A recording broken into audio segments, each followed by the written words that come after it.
6 Agustus 1945, kota Hiroshima dijatuhi bom atom oleh sekutu, dan pada tanggal 9 Agustus 1945, giliran kota Nagasaki yang dijatuhi oleh bom atom oleh sekutu pula.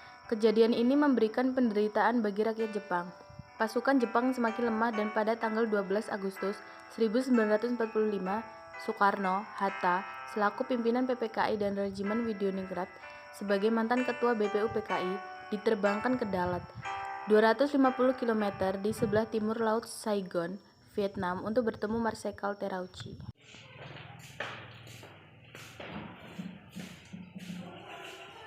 Silakan.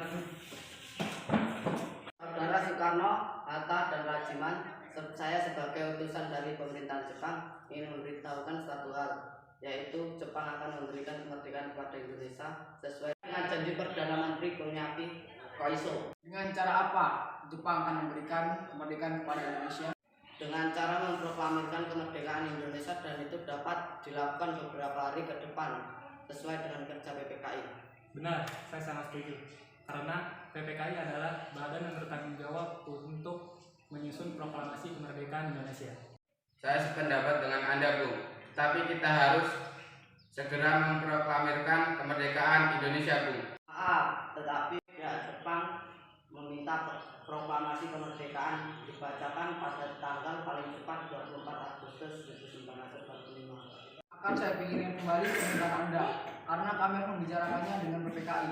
Baik, kalau begitu kami harus undur diri. Terima kasih. Baik, hati-hati di jalan.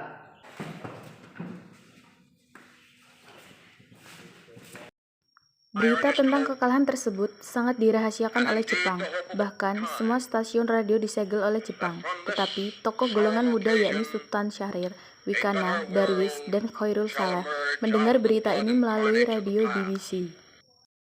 Keesokan harinya, pada tanggal 15 Agustus 1945, pukul 20.00 waktu Indonesia Barat, golongan muda revolusi mengadakan rapat di gedung-gedung bakteriologi di Pegangsaan Timur, dan mereka tetap berpendirian bahwa kemerdekaan adalah hak dan urusan rakyat Indonesia sendiri.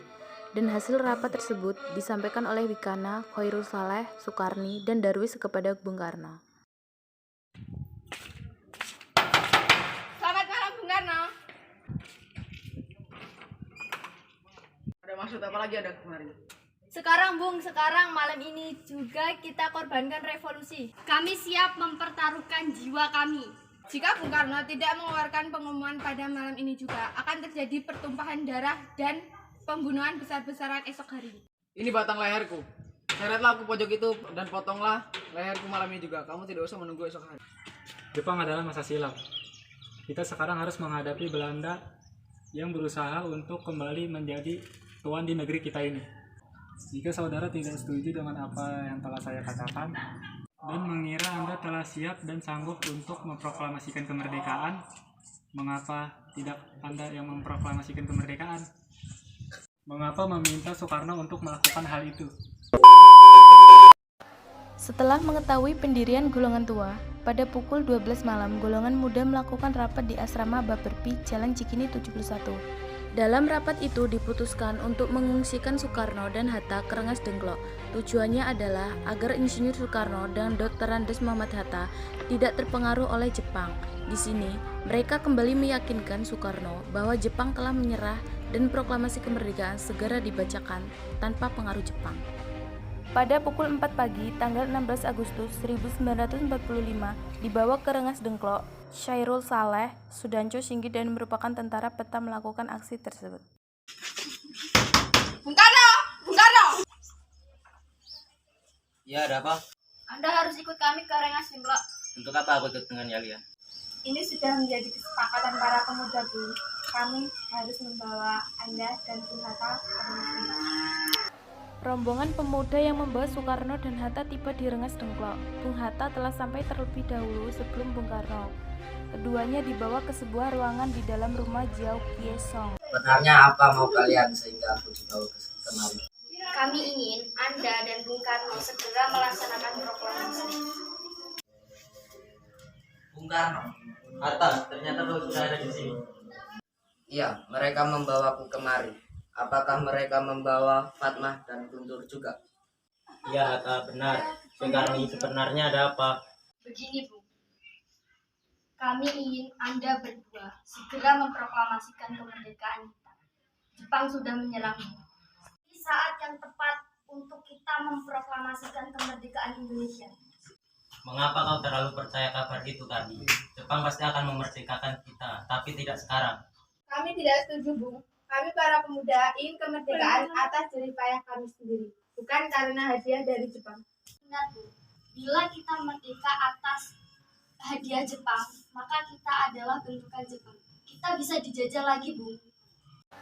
Pada tanggal 17 Agustus di hari ini, di ruang makan dalam rumah Laksamana Maeda, berkumpullah Insinyur Soekarno, Muhammad Hatta, Ahmad Subarjo, Sayuti Meli, dan BM Diah untuk merumuskan naskah proklamasi. Saudara, bagaimana bunyi naskah proklamasi kita? Kami, bangsa Indonesia, dengan ini menyatakan kemerdekaan Indonesia. Baik, sudah saya tulis. Lanjutannya, Bu. Hal-hal yang mengenai pemindahan kekuasaan dan lain-lain diselenggarakan dengan cara sesama dan dalam tempo yang sesingkat-singkatnya. Jakarta 17 Agustus 1945, Wakil Bangsa Indonesia. Apakah kalian setuju? Lalu siapa yang menandatangani naskah ini? Bagaimana kalau naskah ini ditandatangani oleh semua yang hadir? Saya rasa jangan terlalu banyak. Menurut saya, lebih baik Bung Karno dan Bung Hatta saja yang menandatangani atas nama bangsa Indonesia. Setuju! Sayuti, tolong ketikkan naskah ini. Siap, Bu. Kapan kita akan melaksanakan proklamasi? Menurut saya, tanggal 17 adalah tanggal yang baik. Sebagaimana Al-Quran diturunkan pada tanggal 17. Selain itu, dalam sehari semalam, orang Islam sholat sebanyak 17 rakaat. Jadi, bagaimana kalau hari ini tanggal 17 Agustus? Kita akan melaksanakannya. Pukul 10 tepat, bagaimana? Setuju! Saya akan menyuruh Fatmawati untuk menjahit bendera. Tolong siapkan tiangmu. Baik, Bung. Tapi di mana kita akan melaksanakannya? Di rumah Bung Karno. Setuju! Ini naskahnya, Bung. Silakan ditandatangani. Baiklah.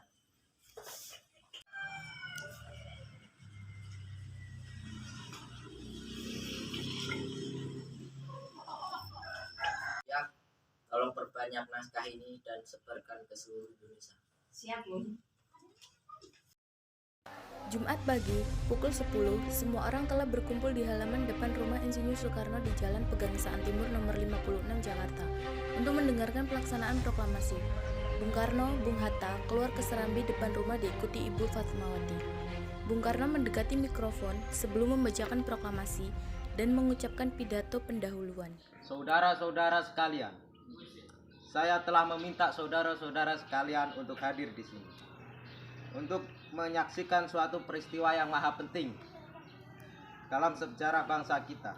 Berpuluh-puluh tahun bangsa kita, bangsa Indonesia, berjuang untuk kemerdekaan tanah air bangsa kita.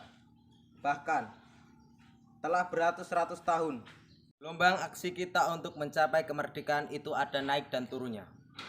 Tetapi jiwa kita tetap maju ke arah cita-cita kita. Juga di zaman kita juga di zaman Jepang ini usaha kita untuk mencapai kemerdekaan nasional tidak ada henti-hentinya. Di zaman Jepang ini tampaknya kita menyadarkan diri kepada mereka. Tetapi hakikatnya kita tetap menyusun tenaga kita sendiri. Tetapi kita percaya pada kualitas sendiri. Sekarang tibalah saat kita benar-benar mengambil nasib. Sekarang kita saatnya benar-benar mengambil nasib bangsa dan nasib tanah air kita dalam tenaga kita sendiri. Hanya bangsa berani mengambil nasib dalam tenaganya sendiri pada berdiri dengan kuatnya. Maka kami tadi malam telah mengadakan musyawarah dengan pemuka-pemuka rakyat Indonesia. Permusyawarahan itu musyawarah kita itu telah saya sengketa. Berpendapat bahwa sekarang datang waktunya untuk menyatakan kemerdekaan kita. Saudara-saudara, dengan ini kami menyatakan kebulatan tekad itu dengan proklamasi-proklamasi kami. Proklamasi. Kami, bangsa Indonesia, dengan ini menyatakan kemerdekaan Indonesia. Hal-hal yang mengenai pemindahan kekuasaan dan lain-lain diselenggarakan dengan cara saksama dan dalam tempo yang sesingkat-singkatnya. Merdeka! Merdeka! Merdeka!